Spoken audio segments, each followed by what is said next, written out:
100 साल की सास।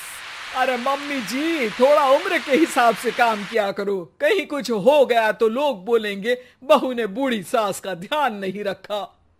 बहू, तुम भी थोड़ा कम और धीरे बोला करो। कहीं चिल्लाते हुए कभी कुछ हो गया तो वही लोग बोलेंगे 100 साल की सास भली चंगी बैठी है और बहू बेचारी चलती बनी। वैसे मम्मी जी, दादी बिल्कुल ठीक बोल रही हैं। हैं? क्या ठीक बोल रही है? वो जो कुछ भी बोले वो सास है, पर तुम क्यों बोल रही हो? बहू होकर सास से जुबान लड़ाओगी क्या? ऐसा बोलते हुए निर्मला को धसका उठ जाता है। कहा था ना, मत चिल्ला मत चिल्ला। तुझे बिना सास और बहू से जुबान लड़ाए बिना शांति नहीं मिलती। अरे माँ, दादी की बात सुन लिया करो, तुम्हारे भले के लिए बोलती है ना। अरे कोई भला नहीं, इन्हें बस मुझे परेशान और शो ऑफ करने का शौक है। हाँ। चल झूठी। इस परिवार में 3 पीढ़ी की औरतें रहती है, जिनका हर समय कोई ना कोई अलग ड्रामा चलता ही रहता है, जिससे और किसी का पता नहीं, लेकिन सूरज बहुत परेशान रहता है। माँ, पियाली और दादी, आप तीनों के पास एक दूसरे को सास बहू वाले ताने देने के अलावा कुछ काम हो या नहीं, पर मेरे पास जरूर है। इसीलिए पियाली जरा लंच ले आओ, मुझे ऑफिस भी जाना होता है। इस पर पियाली सूरज को लंच देती है और वो ऑफिस चला जाता है, जिसके बाद तीनों एक बार फिर अपनी बातों या कह लो कि नोक-झोंक में लग जाती हैं। इसी में दिन बीत जाता है। रात को सूरज के साथ उसके दोस्त भी खाने पर आते हैं। पियाली, मेरे कुछ दोस्त आए हैं। सॉरी, अचानक प्लान बना तो बता नहीं पाया। तुम जल्दी से डिनर बना दो ना।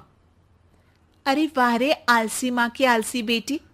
पहले बिना बताए दोस्तों को घर ले आओ, फिर बोलो जल्दी से डिनर बना दो। इतनी जल्दी है तो खुद बना लो। अरे माता, सब बाद में दिखा देना, अभी खाना बना दो ना प्लीज। ऐसा बोल के सूरज दोस्तों के पास जाकर बैठ जाता है और पियाली डिनर की टेंशन में अपनी सास के पास पहुंच जाती है, जो अपने कमरे में आराम कर रही होती है। मम्मी, सूरज अचानक दोस्तों को घर ले आए हैं, क्या करूं अब? कुछ ऐसा बताओ ना जो जल्दी बन जाए और सर्व करते हुए भी अच्छा लगे। अरे रेस्टोरेंट से मंगा ले, दोबारा परेशान मत करना, सोने दे मुझे। इतने में दादी सास भी वहां आ जाती है। वाह, आलसी का आइडिया भी उसी की तरह बेकार है। कोरोना में बाहर से खाना मंगाएंगे। बहू, तुम सो ही जाओ, वही काम अच्छे से कर सकती हो। चल पियाली, मैं बताती हूँ क्या करना है। इस पर दादी सास पियाली के साथ मिलकर सारे मेहमानों के लिए खाना बनाती है, जिससे उन्हें ज्यादा मेहनत भी नहीं करनी पड़ती और सबका पेट भी भर जाता है। दादी के इस आइडिया से पियाली और सूरज बहुत इम्प्रेस हो जाते हैं। दादी, क्या यही खाना आपकी इस उम्र में इतना एक्टिव रहने और एंडलेस लाइफ का राज है? वैसे दादी ने आज तक राज किसी को बताया नहीं। इन्होंने ससुर जी तक को नहीं बताया, तभी तो वो ऊपर पहुंच गए और ये अभी तक यही है। तेरी सास मेरे ऊपर पहुंचने का ही इंतजार कर रही है, पर इस आलसी का ये सपना पूरा नहीं होने वाला। क्यों जी, अमर होने का वरदान लेकर आई हो क्या? अमर का पता नहीं, पर लगता है तुझसे लंबा जरूर जी लूंगी। इससे पहले कि दोनों सास बहू में कोई बहस शुरू होती, पियाली बीच में बोल पड़ती है। ठीक है, आप दोनों लड़ क्यों रही हैं? हम तो चाहते हैं कि आप दोनों हमारे साथ हमेशा रहें।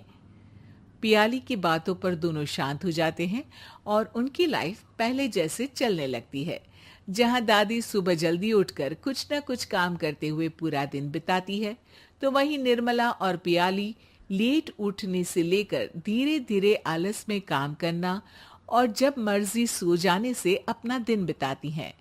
एक दिन निर्मला की सहेली उनके घर आती है। अरे क्यों रे निर्मला, कैसे चल रही है जिंदगी? सब बढ़िया, बस ये बुढ़िया ऊपर जाए तो ज्यादा अच्छा होगा। अरे ऐसा क्यों बोलती हो? तुम्हें तो उनसे सीखना चाहिए, वो बहुत फुर्तीली हैं। मैं उन्हें रोज मॉर्निंग वॉक करते हुए देखती हूँ, और वहीं तुम और तुम्हारी बहू हैं जिन्होंने शायद सुबह का सूरज आज तक देखा ही नहीं होगा। सहेली की बात सुनते ही निर्मला भड़क कर चिल्लाते हुए पियाली और अपनी सास को वहां बुलाती है, जिनके साथ सूरज भी वहां आ जाता है और ये सब देख सहेली वहां से चली जाती है। अरे सासू माँ, आपको हमसे क्या दिक्कत है? अब तो मेरी सहेलियां भी आपकी वजह से मुझे ताने देने लगी है। मम्मी जी, कुछ तो लोग कहेंगे, लोगों का काम है कहना, आप इग्नोर करो ना। अच्छा, वैसे महारानी, वो तुम्हें भी वही सब बोल रही थी? है? मैंने क्या किया? अरे किलस क्यों रही हो? अब तो समझो और अपना लाइफस्टाइल सुधारो। ओ मोरी मैया, अब हमारा लाइफस्टाइल भी खराब हो गया क्या? आपका तो हाई फाई है ना, बस उतना ही ठीक है। तुम लोग हमेशा पूछते हो ना कि मेरी इस उम्र और अभी भी इतने एक्टिव रहने का राज क्या है, तो वो ये लाइफ स्टाइल ही है, जिसे हाई फाई नहीं पर सिंपल कहते हैं। दादी, अब कहना क्या चाहती हो? यही कि मैंने अपनी जिंदगी में बहुत किताबें पढ़ी हैं, जिनमें एक किताब से मुझे ये समझ में आया कि हम कितने गलत तरीके से जिंदगी जीते हैं।